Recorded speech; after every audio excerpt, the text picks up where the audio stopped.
कोरोनाला रोखण्यासाठी सरकारने लॉकडाऊन 3 लागू केले आहे। त्यामुळे बाजारपेठ, धार्मिक स्थळे बंद आहे। अशा स्थितीत मुसलमान बांधवांचा पवित्र महिना रमजान शनिवार 25 एप्रिल 2020 पासून सुरू झाला। या कालावधीत इफ्तार व नमाज पठण घरातच थांबून करण्याचा संकल्प खामगाव येथील मुस्लिम बांधवांनी केला आहे। कोरोनाचा प्रादुर्भाव रोखण्यासाठी सरकारने लॉकडाऊन केले आहे। घराबाहेर न पडणे हेच सर्वांच्या हिताचे आहे। केंद्रातील असो की राज्यातील सरकारनं आपल्यासाठीच निर्णय घेतला आहे।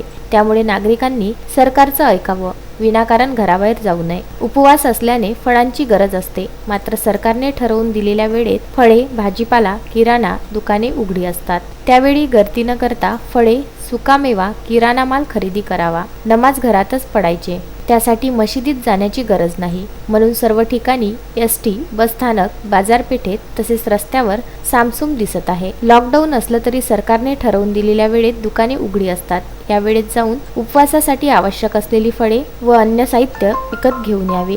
रमजान महिन्यात दान धर्माला मोठे महत्त्व आहे। ईदच्या दिवशी अनेक जण दान करतात, त्याला जकात असे म्हणतात। एकूण उत्पन्नाच्या किमान 2.5% जकात द्यायला हवी। कोणताही जात धर्म न बघता प्रत्येक गरजूला जकात दिल्यास त्यांना मदत होईल। अशाही परिस्थितीत ईद सुद्धा साधारणपणे साजरी करण्याचा निर्णय खामगाव येथील मुस्लिम बांधवांनी घेतला आहे।